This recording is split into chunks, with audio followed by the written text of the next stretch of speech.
Bismillahirrahmanirrahim. Assalamualaikum warahmatullahi wabarakatuh. Bagaimana kabarnya hari ini? Semoga dalam keadaan sehat walafiat, sehingga hari ini kita tetap masih bersemangat dalam pembelajaran IPA bersama saya, Retno Yuniarti, dalam sistem perkembangbiakan pada tumbuhan. Sistem perkembangbiakan pada tumbuhan yang akan kita bahas ada dua cara, yaitu cara vegetatif dan secara generatif. Apa perbedaannya? Mari kita lihat ulasan berikut ini. Vegetatif dibagi menjadi dua, vegetatif alami dan vegetatif buatan. Apa itu vegetatif? Perkembangbiakan aseksual, yaitu perkembangbiakan yang hanya melibatkan satu individu saja atau disebut tak kawin. Perkembangbiakan ini terjadi tanpa melalui peleburan antara gamet jantan dan gamet betina. Cukup dalam satu individu saja dia bisa berkembang biak dengan sendirinya. Contohnya ada bawang, ada jahe, ada bambu, dan ada yang lainnya. Mari kita bahas satu demi satu. Vegetatif alami, yaitu vegetatif yang dilakukan oleh tumbuhan tanpa bantuan manusia. Yang pertama ada rizoma atau akar tinggal, yaitu bentuk modifikasi dari batang yang menjalar di dalam tanah yang tumbuh mendatar dan biasanya bercabang.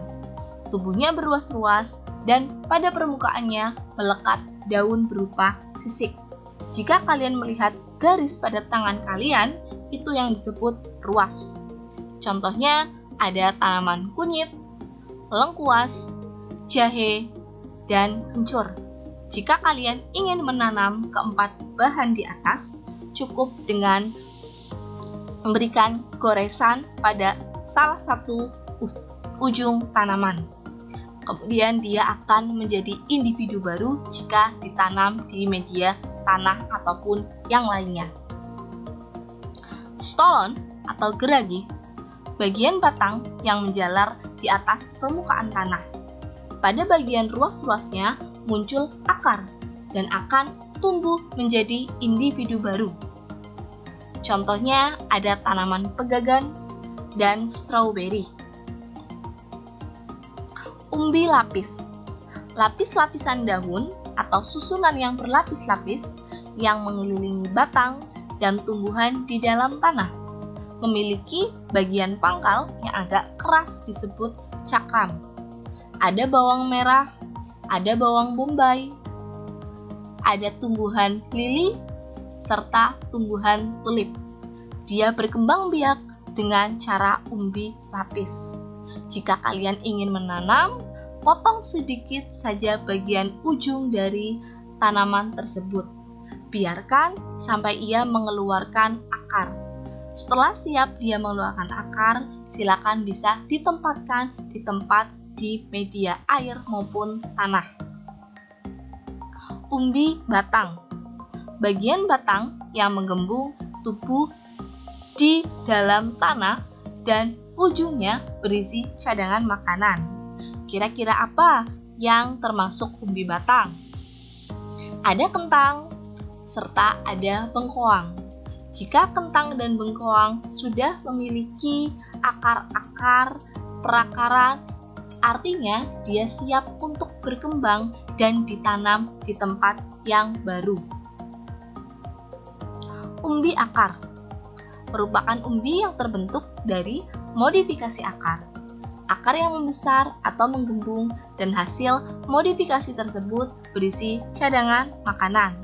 Contohnya ada wortel serta lobak. Jika kalian ingin menanam lobak atau wortel, bagian dari ujung pangkal tidak perlu dibabat sampai habis atau dimakan sampai habis. Disisakan sedikit, kemudian yang sedikit itu bisa ditanam kembali dan dia akan berkembang biak menjadi calon individu baru. Tunas, tumbuhan muda yang baru tumbuh dari bagian induk tumbuhan. Tunas biasanya terbentuk melalui pembelahan sel pada bagian jaringan meristematis. Apa itu jaringan meristematis? Yaitu jaringan yang selalu ingin membelah. Berada di mana? Ada di ujung batang, di ketiak daun, dan ruas-ruas batang. Contoh tunas ada pada pisang yang sering kita lihat di sekitar kita. Walaupun ia tidak terawat dengan baik, tetapi dia akan tumbuh subur karena berkembang biak hanya pada tunas atau bagian dari tumbuhan dirinya sendiri. Ada bambu, bagian yang kecil yang tumbuh di sekitar bambu-bambu tua disebut tunas bambu atau yang kita kenal dengan rebung. Tunas adventif, tunas yang tumbuh pada bagian tubuh individu dewasa, misalnya pada daun atau akar. Contohnya ada cocor bebek dan cemara. Cocor bebek mempunyai tunas di tepi daun, dan apabila daun tersebut terlepas atau jatuh, tunas tersebut dapat tumbuh menjadi individu baru. Sangat mudah ya untuk menanam cocor bebek.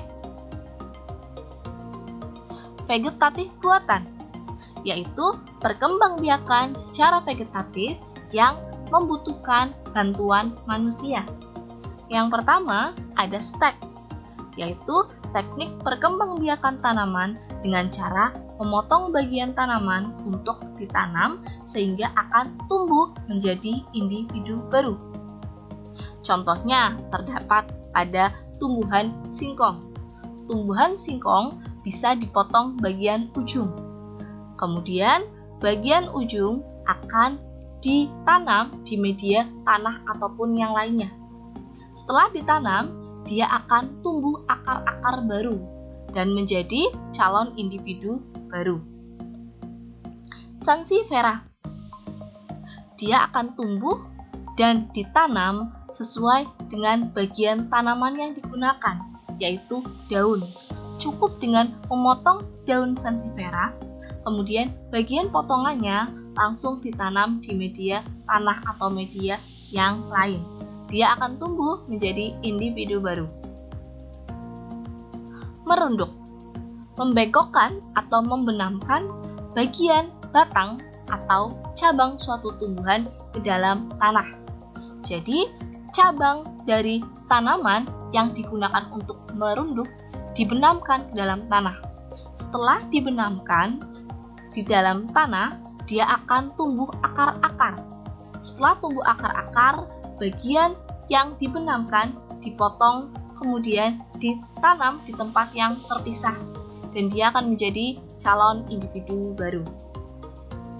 Contohnya terdapat pada tanaman stroberi, melati, apel, dan alamanda.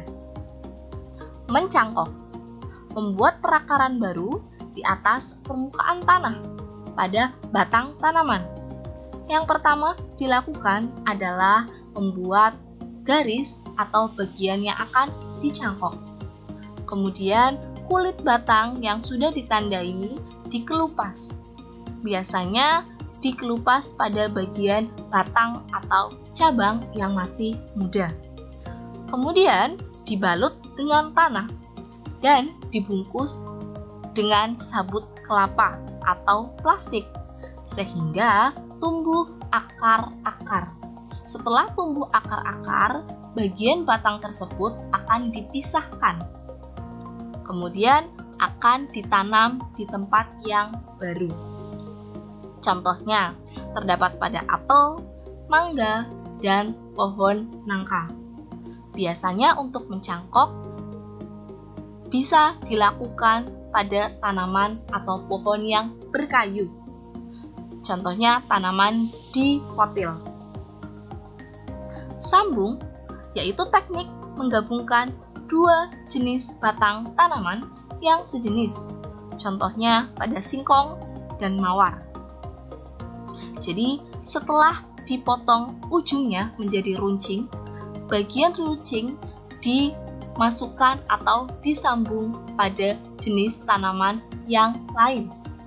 Setelah itu dibungkus dan menjadi individu baru. Contohnya terdapat pada mawar putih disambungkan dengan mawar merah, akan menghasilkan tanaman seperti di bawah ini. Yang kedua, ada perkembangbiakan secara generatif atau yang disebut seksual, yaitu perkembangbiakan yang terjadi melalui pertemuan antara gamet jantan dan gamet betina dan terjadi peleburan. Jadi, apabila ingin mempunyai keturunan, perkembangbiakan ini harus dilakukan secara seksual, yaitu pertemuan antara si jantan dan gamet betina. Terdapat pada tanaman yang mempunyai bunga. Alat perkembangbiakan tanaman disebut bunga. Alat perkembangbiakan tanaman laki-laki atau gamet laki-laki pada bunga disebut benang sari. Dan perkembangbiakan perempuan disebut putik. Penyerbukan. Peristiwa menempelnya serbuk sari pada kepala putik. Penyerbukan merupakan bagian dari perkembangbiakan secara generatif, yaitu bertemunya serbuk sari di kepala putik. Penyerbukan dapat berlangsung secara alami dan buatan.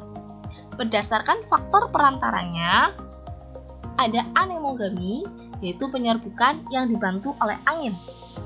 Hidrogami, penyerbukan yang dibantu oleh air.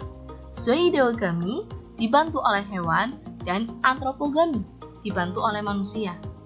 Anemogami yang kita kenal dengan penyerbukan dibantu oleh angin, contohnya terdapat pada tanaman jagung dan padi.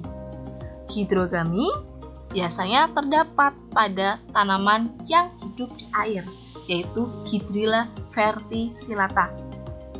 Zoidogami dibagi menjadi entomogami, yaitu penyerbukan yang dibantu oleh serangga, contohnya pada tanaman mawar.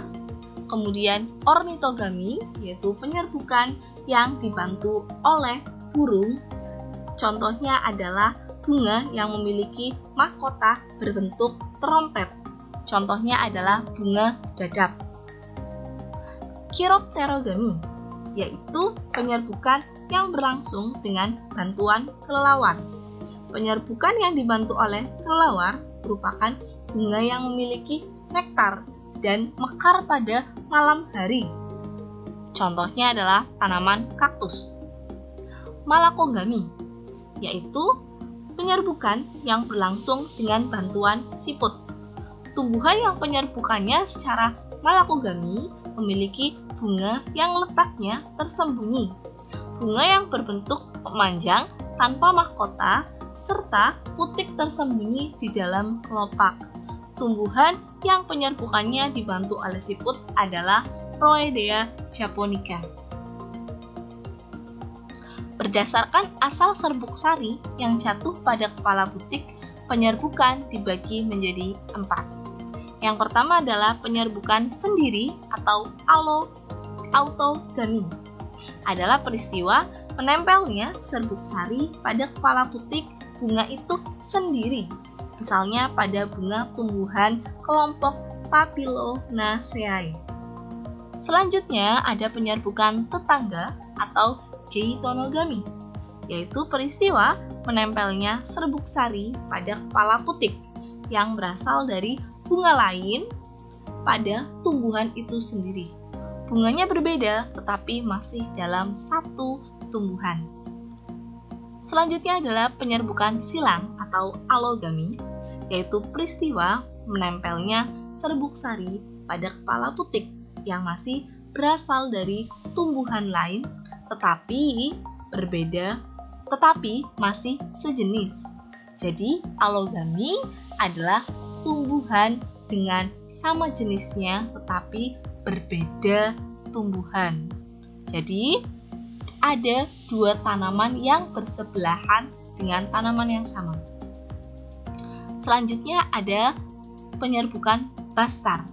atau hibidrogami, yaitu penyerbukan menempelnya serbuk sari pada kepala putik tumbuhan lain yang berbeda jenis. Penyerbukan ini jarang sekali terjadi secara alami. Serbuk sari yang berasal dari tumbuhan lain tidak dapat melekat kuat pada kepala putik. Hal tersebut terjadi karena adanya gaya adhesi dan kohesi, yaitu gaya tarik-menarik antar molekul yang berbeda. Nah, biasanya hibidrogami dibantu oleh manusia. Contohnya, penyerbukan yang terjadi pada serbuk benang sari pada tanaman sepatu dan kepala sari pada mawar. Bagaimana vegetatif dan generatif apa yang paling sering kamu lihat di kehidupan sehari-hari kalian atau di sekitar kalian? Apakah kalian sudah paham? Ada yang perlu ditanyakan? Oke, sekian pembelajaran IPA hari ini. Wassalamualaikum warahmatullahi wabarakatuh.